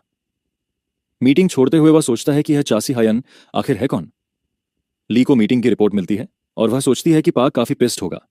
हीरो कहता है कि पार्क को शायद अब पता चल गया है कि वह मोरिम से आया है, लेकिन क्योंकि उसका टाइटल ज्यादा नहीं फैला, सब ठीक है। ली को लगता है कि उसका प्लान फेल होने की वजह से वह कुछ टाइम तक उन्हें डिस्टर्ब नहीं करेगा। प्रोटैगनिस्ट पूछता है कि इन्वेस्टिगेशन कैसी चल रही है, जिस पर वाइस लीडर कहती है कि फिलहाल कोई एक्सीडेंट नहीं हुआ है। हीरो को याद आता है जब उसने डंजन में असली मॉन्स्टर को ढूंढकर उसकी लाइफ बचाई थी। हीरो पूछता है कि क्या वह किसी और तरह से हेल्प कर सकता है, लेकिन वह कहती है कि अभी नहीं। फिर भी वह नोटिस करती है कि चासी हायन थोड़ा डाउन साउंड कर रहा है। इससे पहले कि वह कुछ कहे, उसकी सिस्टर कॉल करती है और कहती है कि निकलने का टाइम हो गया है। कॉल कट होते ही दोनों सेमेट्री की तरफ जाते हैं। ग्लास के पीछे उनकी फैमिली की फोटो लगी होती है। चुनवू अपने फादर से कहती है कि उसका भाई आखिरकार वापस आ गया है, लेकिन हीरो यह सब थोड़ी डिस्टेंस से देखता है। उसे लगता है कि यहां आना मिस्टेक था। प्रोटैगनिस्ट अब बहुत बदल चुका होता है। वह रो भी नहीं पाता, ऐसे मोमेंट में भी नहीं। वह अपनी सिस्टर को अपनी ये इनह्यूमन साइड दिखाना नहीं चाहता। चुनवू पूछती है कि क्या उसे कुछ फील नहीं हो रहा। वह कहती है कि वह ना तो सैड लग रहा है, ना ही थोड़ा सा इमोशनल। उसकी सिस्टर इंसिस्ट करती है कि वह कुछ बोले। वह बस इतना कह पाता है, आई एम सॉरी, क्योंकि वह अब ऐसा इंसान बन चुका है जो वह देखना चाहती थी वैसा बन ही नहीं सकता। और यही बात चा यून सियोल को बहुत अपसेट कर देती है। लड़की अपने भाई पर चिल्लाती है और कहती है कि वह उसकी बात समझ ही नहीं रहा। वह सिर्फ एक ही चीज चाहती थी। उसी मोमेंट उसे बचपन की एक मेमोरी याद आती है। वह समझ नहीं पाती कि वह इतना बदल कैसे गया और इतना कोल्ड क्यों हो गया। जाशी हयन अब उसे भाई जैसा फील नहीं होता, लेकिन अब यह उसके लिए मैटर भी नहीं करता। वह वैसे भी काफी टाइम से अकेली रह रही थी। उसकी सिस्टर वहां से चली जाती है। हीरो सोचता रहता है कि उसे यहां नहीं आना चाहिए था, और वह जानना चाहता है कि वह इतना क्यों बदल गया। वह यह भी समझना चाहता है कि उसके साथ ही ऐसा क्यों होता है। अचानक एक मैसेज अपीयर होता है। यह मी मेम का स्टेटस विंडो होता है। वह पूछता है कि प्रोटैगनिस्ट अभी भी ह्यूमन फॉर्म क्यों मेंटेन कर रहा है। जोशी हेयन को समझ नहीं आता कि यह सब क्या हो रहा है। नेक्स्ट मैसेज कहता है कि डिनायल बंद करें। अगर वह चाहे तो वे एक नया डील कर सकते हैं। हीरो सोचता है कि यह एंटिटी अब भी ग्रीडी है, लेकिन अब उसे पूरा यकीन हो जाता है कि वह सेलेस्टियल गॉड से बात कर रहा है। मैसेज कहता है कि वह प्रोटैगनिस्ट की लाइफ फिर से एंड कर देगा। ऑफ कोर्स चाशी हेयन पीछे नहीं हटता। वह प्रॉमिस करता है कि वह इस गॉड को ढूंढेगा और डिस्ट्रॉय करेगा। मैसेज कहता है कि चैलेंज एक्सेप्टेड है। इसके बाद पैनल डिसअपीयर हो जाता है। हीरो फिर से डीप थॉट में चला जाता है। एवरीथिंग रीसेट होने की थ्रेट को वह सीरियसली लेता है, क्योंकि उसके पास बस उसकी सिस्टर ही है। शॉन सोल पीछे मुड़कर देखती है और रियलाइज करती है कि वह अकेली है। उसका भाई उसके पीछे नहीं आया। कुछ दिनों बाद एक प्रेजेंटर बहुत एक्साइटेड दिखाई देती है। वह अनाउंस करती है कि वह दिन आ गया है जिसका सबको इंतजार था, जब हीरोज डंजन्स एक्सप्लोर करेंगे और मॉन्स्टर्स से फाइट करेंगे। कोरिया का सबसे बड़ा इवेंट सोलर फेस्टिवल शुरू हो चुका होता है। यह सेलिब्रेशन गिल्ड्स के बीच हरमन प्रमोट करने के लिए बनाई गई होती है, लेकिन साथ ही लोगों को हंटर्स को एक्शन में देखने का मौका भी देती है। प्रोटैगनिस्ट को यह फेस्टिवल ओलंपिक जैसा फील होता है। बताया जाता है कि पब्लिक हंटर्स को मूवी हीरोज की तरह देखती है। सोलर फेस्टिवल का एक गोल हंटर्स की इमेज को ज्यादा फ्रेंडली बनाना भी होता है। ली कुछ गलत नोटिस करती है। वह अपनी टीचर साइड में रखती है और सवाल पूछती है। वाइस लीडर पूछती है कि क्या उसका चाह समासु शिमापा अनिल के साथ फाइट हुआ था। दोनों का ग्रम्पी दिखना कोई सरप्राइज नहीं होता। वह पहले से गैस कर लेती है कि फॉल्ट हीरो का ही होगा। हीरो ली से कहता है कि वह उसे किसी दूर और क्वाइट जगह पर हाउस ढूंढने में हेल्प करे। ली कंफ्यूज हो जाती है, लेकिन जैसे ही वह सुनती है कि उसे मॉम से मैसेज मिला है, वह शॉक हो जाती है। हीरो श्योर नहीं होता, लेकिन उसे लगता है कि सेलेस्टियल गॉड उसके पीछे आ रहा है। वह नहीं जानता कि यह फाइट कैसी होगी, लेकिन वह अपनी सिस्टर को इन्वॉल्व नहीं करना चाहता। ली ये सब सुनकर और ज्यादा कंफ्यूज हो जाती है। उसके लिए यह लॉजिक नहीं बनता कि किसी को बचाने के लिए उसकी लाइफ से गायब हो जाना सही है। लेकिन प्रोटैगनिस्ट को लगता है कि चेडन सोल को उसके जैसे भाई की जरूरत नहीं है। जैसा कि उसने खुद कहा था, जिसे वह जानती थी, वह इंसान गायब हो गया और कभी वापस नहीं आया। शायद वही MIM में रह गया। ली यह नॉनसेंस सुनकर खुद को रोक नहीं पाती और उसे पंच मार देती है। वह मानती है कि उसे दूसरों के मैटर्स में पढ़ना पसंद नहीं है, लेकिन अगर उसका भाई ऐसा बोलता तो वह भी उसे पंच कर देती। वह कहती है कि वह अपनी सिस्टर को उससे बेहतर जानती है। एक आदमी चाओ नील को ढूंढते हुए आता है, लेकिन वाइस लीडर को अवार्ड सिचुएशन में देखकर रुक जाता है। ली प्रोटैगनिस्ट से कहती है कि वह कहीं ना जाए। वह अभी लौट कर आती है। किसी वजह से हीरो पूरी तरह स्पीचलेस रह जाता है। उसे एक बड़ा रियलिटी चेक मिल चुका होता है। फेस्टिवल शुरू होने से पहले प्रेजेंटर ओपनिंग सेरेमनी देखने के लिए इनवाइट करती है। औरोरा के हेड जान जान हो एक पैलेडिन एंटर करते हैं। उनके साथ ट्वाइलाइट के वाइस जांग संग उक एक रोग होते हैं। एक लड़की बताती है कि ये दोनों कभी एक ही ग्रुप में हुआ करते थे। अब वाइस लीडर की तरफ ग्रीटिंग के लिए एक हैंड बढ़ता है। एक पल के लिए ऐसा लगता है कि एंगर हावी हो जाएगा, लेकिन ली खुद को संभाल कर पार्क को पोलाइटली ग्रीट करती है। वह कमेंट करती है कि वह छोटा लड़का जो उसकी रिप्लेसमेंट था अब काफी बड़ा हो गया है और ना पुराना हो गया है। आदमी ऑफेंडेड हो जाता है, लेकिन उसका लीडर उसे रोक देता है। पार्क पलटकर कहता है कि उसने सुना है ली किसी रुकी की केयर कर रही है और कमजोर लोगों पर टाइम वेस्ट कर रही है। लेकिन ली को इसमें थ्रेट सुनाई देता है कि वह उसके सारे इंपॉर्टेंट बॉन्ड्स फिर से तोड़ देगा।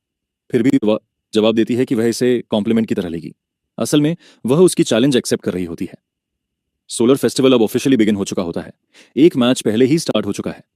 फाइट अनफोल्ड होती है, जहां एक वॉरियर अपनी फ्लरी स्ट्राइक एबिलिटी यूज कर रहा होता है। अपने शील्ड को बड़ी मुश्किल से संभालते हुए लड़की सामने से आ रहे ब्लोज को ब्लॉक करने की कड़ी कोशिश करती है। तभी वॉरियर मौका देखकर अपनी स्पीयर से फिर से अटैक करता है। आखिरकार वह इसे झेल नहीं पाती और डिफीट हो जाती है। 5वां 1-on-1 मैच ट्वाइलाइट मेंबर की जीत के साथ खत्म होता है और ब्लंट स्पीयर होने के बावजूद वह अपने ओपोनेंट को सीरियसली इंजर कर देता है। पार्क रिजल्ट से सेटिस्फाइड होता है। भले ही मैच उसकी उम्मीद से ज्यादा लंबा चला हो, खासकर ऐसे इंसान के खिलाफ जिसे वह कुछ खास नहीं मानता। नेचुरली ली को उसका एटीट्यूड बेहद एरोगेंट लगता है। आखिर में लीडर वहां से निकल जाता है, यह सोचते हुए कि अगला मैच ज्यादा इंटरेस्टिंग होगा। ली बस देखती रहती है क्यूरियस होकर। एग्जिट पर उसका वाइस लीडर खड़ा होता है। रो पार्क से पूछता है कि वह ली को कब खत्म कर सकता है, लेकिन लीडर उसे रिलैक्स रहने को कहता है। उसका टाइम आने वाला है। इस मोमेंट पर उसकी दिलचस्पी चाउंसिल में ज्यादा होती है। वह उसे हाई कहना चाहता है। Presenter archer survival arena announce करती है और शार्प शूटर्स को एक्शन में देखने के लिए काफी एक्साइटेड लगती है। वह अपने पार्टनर से पूछती है कि वह किसे सपोर्ट कर रहा है। कमेंटेटर कहता है कि उसकी नजर चाउंसिल पर है, क्योंकि वह यंग है और अब तक काफी अच्छे रिजल्ट्स दिखा चुकी है। भले ही हाल ही में उसे रेड वुल्फ डंजन में एक्सीडेंट हुआ हो। कुछ टीम मेंबर्स सवाल उठाते हैं कि उस इंजंक्शन के बाद भी वाइस लीडर ने उसे स्क्वाड का चार्ज क्यों दिया। यह सुनकर चाउंसिल उन्हें ललकारती है कि अगर कुछ कहना है तो सामने आकर कहें। दोनों गॉसिप करने वाले लोग चुप हो जाते हैं। आखिर में वे शर्मिंदा होकर वहां से निकल जाते हैं। शिनसोल में मेंटल फटीग साफ नजर आने लगती है। वजह यह होती है कि उस दिन के बाद से उसने अपने ब्रदर से बात नहीं की है और बस ये सोचकर ही उससे एंग्जाइटी होने लगती है। उसी समय उसे एक मैसेज मिलता है कि कोई उससे मिलने आया है। नेचुरली शिनसोल खुद को प्रिपेयर करती है, लेकिन उसकी डिसअपॉइंटमेंट तब होती है जब सामने वाइस लीडर होती है, जो बस ये पूछने आई होती है कि वह ठीक है या नहीं। शिनसोल सस्पिशियस हो जाती है, लेकिन ली कहती है कि वह अपनी टीम को इनकरेज करने आई है। वह बताती है कि वह प्रोटैगनिस्ट के साथ आने वाली थी, लेकिन वह गायब हो गया। ली तुरंत रियलाइज कर लेती है कि उसने उसकी नर्व टच कर दी है। उसकी हालत समझते हुए वाइस लीडर लड़की को सलाह देती है कि वह अपने ब्रदर से बात करे कससे। चाओ नील पूछती है कि ली उसकी लाइफ में इंटरफियर क्यों कर रही है। ली जवाब देती है कि वह बस उस इंसान की चिंता कर रही है जिसमें उसने इन्वेस्ट किया है। चा सोल को लगता है कि वाइस लीडर उसके ब्रदर को शेमलेस तरीके से कंट्रोल कर रही है। वह ली को ब्लेम करती है कि उसके भाई ने नॉर्मल लाइफ वापस मिलने के तुरंत बाद हंटर बनने का फैसला कर लिया। चा सोल के हिसाब से उसे कभी इस वर्ल्ड में एंटर ही नहीं करना चाहिए था। उसे पहले से ज्यादा स्ट्रांग बनने की जरूरत ही नहीं थी। उसके लिए साफ है कि उसका भाई कुछ छुपा रहा है। आंखों में आंसू लिए वह कहती है कि वह अब वही इंसान नहीं रहा जिसे वह जानती थी। वह अब कोल्ड और डिस्टेंट हो चुका है। अनाउंसर बताता है कि आर्चर ट्रायल शुरू होने वाला है। चायुन सोल परमिशन मांगती है और अपने बिहेवियर के लिए अपोलोजाइज करती है, लेकिन जाने से पहले ली कहती है कि उसके भाई ने कभी इतना बदलना नहीं चाहा था। वह बताती है कि उसने भी वही सफरिंग झेली है जो चासी के हियोन ने झेली। ली कहती है कि वह हेल में गिरा था और वहां काफी टाइम बिताया। ऐसे एक्सपीरियंस से कोई इंसान नॉर्मल होकर वापस नहीं आ सकता और जाहिर है वह नहीं चाहता कि उसकी सिस्टर उसका वह साइड देखे। लेकिन चा यून सोल को अजीब लगता है कि यह सब उसे वाइस लीडर से सुनना पड़ रहा है, अपने ब्रदर से नहीं। उसे फील होता है कि वह उसके ट्रस्ट के लायक नहीं है, ली से अलग जो उसके ब्रदर के लेवल की है। चा यून सोल के जाने के बाद वाइस लीडर किसी डायरेक्शन में देखती है। अपेरेंटली वह पूरा टाइम वहीं खड़ा था और सब सुन रहा था। भले ही वह मानने को तैयार ना हो, वह जानती है कि वह अपनी छोटी सिस्टर की बहुत केयर करता है। उसे ऐसे छोड़ नहीं सकता जैसा वह कह रहा था। ली को यह एटीट्यूड पाक की याद दिलाता है। वह उसे पकड़ती है और चिल्लाकर कहती है कि चा यूनसेओल अब छोटी बच्ची नहीं रही और उसे ज्यादा ऑनेस्ट होना चाहिए। लाई को नहीं लगता कि इंटेंशंस छुपाने से उनके रिलेशनशिप को कोई फायदा होगा। वाइस लीडर उसे फॉलो करने को कहती है क्योंकि वह उसे चा उनसेओल का एक ऐसा साइड दिखाने वाली है जिसे वह नहीं जानता। फ्लेयर सिग्नल स्टार्ट का इशारा देता है।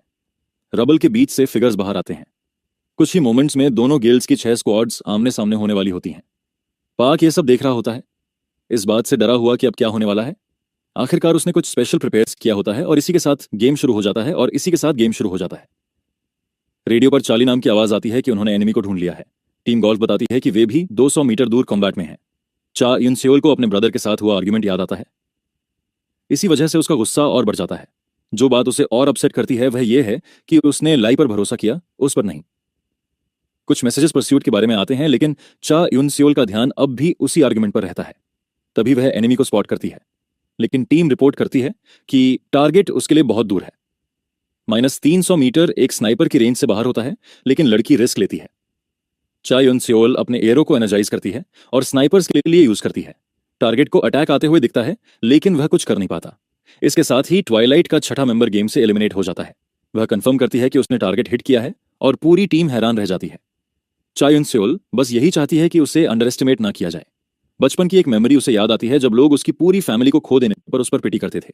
लोग कहते थे कि उसके भाई की बॉडी तक नहीं मिली, लेकिन वह मानती थी कि वह कहीं ना कहीं जिंदा है। उसी समय उसने टीवी पर वह मैसेज देखा था। वर्ल्ड में बड़े बदलाव की खबर। गॉड्स ने वॉर्न किया था कि ह्यूमैनिटी को इवॉल्व करना होगा। गॉड्स, मॉन्स्टर्स और डंजन्स जैसी क्रेजी चीजों की वजह से उसका यकीन और मजबूत हो गया था कि उसका भाई जिंदा है। एप्टीट्यूड टेस्ट के बाद उसे आर्चर क्लास मिली और स्कॉलरशिप पर हंटर यूनिवर्सिटी में एडमिशन मिला। वहीं एक दिन कोई उसके सिर पर मिल्क कार्टन उंडेल देता है। लोग उसे ऑर्फन होने की वजह से तंग करते थे। स्टूडेंट्स को यह भी पसंद नहीं था कि वह फ्री में पढ़ रही है। लेकिन इससे पहले कि लड़का कुछ और कह पाता, उसे ट्रे से मारा जाता है। सोल उन्हें कहती है कि जेलस मत बनो, जब उनके पेरेंट्स का भी वही हाल होगा तब उन्हें समझ आएगा। लड़का फिर भी उसे इंसल्ट करता है तो वह उसे बाहर फाइट के लिए चैलेंज करती है और इसी तरह वह टॉप पर ग्रेजुएट करती है और सबसे फेमस गिल्ड ऑरोरा में एंटर करती है। एक ब्लू क्रीचर उसकी तरफ चार्ज करता है। चा यूनसेओल खुद को बचाने के लिए बो यूज करती है और एरो के टिप तक पहुंचने की कोशिश करती है। जैसे ही वह ऐसा करती है, वह ब्लेड को बीस्ट में घुसा देती है। एक बार फिर उसे खुद ही फेंड करना पड़ता है। लाई थोड़ी देर से आती है और कहती है कि वह मदद करने आई है। ऑब्वियसली अब उसे हेल्प की जरूरत नहीं होती। वाइस लीडर रूकी का नाम पूछती है और वह बिना हेजिटेशन आंसर करती है। लीडर का अटेंशन मिलने की वजह से वह यंग एज में ही लीडरशिप का हिस्सा बन जाती है और उस टाइम कुछ लोगों को यह बिल्कुल पसंद नहीं था। एंड में यह पूरा सफर उसके गोल के साथ अलाइन करता है। चा यूनसेओल स्ट्रांग बनना चाहती थी, अपने ब्रदर के बिना सर्वाइव करना चाहती थी और अपने माइंड को कमजोर नहीं होने देना चाहती थी। इसी वजह से वह खुद को लगातार लिमिट तक पुश करती रहती है। चा यूनसेओल अपने नेकलेस को देखती है जिसमें फैमिली फोटो लगी होती है। आखिर में उसे लगता है कि यह सब बेकार गया क्योंकि उसका भाई उसे छोड़कर ली के साथ चला गया। वह जानती है कि उसका भाई बहुत स्ट्रांग है, लेकिन फिर भी चा यूनसेओल कमजोर नहीं है। टैंट्रम के बाद वह थोड़ा कम हो जाती है। माहौल आम दिनों से ज्यादा क्वाइट होता है। चा यूनसेओल रेडियो पर रिपोर्ट करती है कि वह पोजीशन चेंज कर रही है। तभी वह नोटिस करती है एरोस की बारिश उसकी तरफ आती है। दुर्भाग्य से वह सीधे हिट हो जाती है। एक ग्रुप रिपोर्ट करता है कि टारगेट लोकेट हो गया है। शुक्र है कि एरो उसके मसल को पियर्स नहीं करती, लेकिन प्रॉब्लम यह होती है कि टिप्स ब्लंट होने चाहिए थे और वैसे ही थे। अपेरेंटली वे लोग रियल वेपन्स यूज कर रहे होते हैं। ग्रुप लीडर रिपोर्ट करता है कि इस एरिया में कोई सिग्नल नहीं है जिससे हेल्प बुला सकें। चा यूनसेओल को यह अम्यूजिंग लगता है और वह कहती है कि उसे अपनी लाइफ में कभी ऐसी चीज की जरूरत ही नहीं पड़ी। सबसे पहले वह एरो को बाहर फेंक देती है।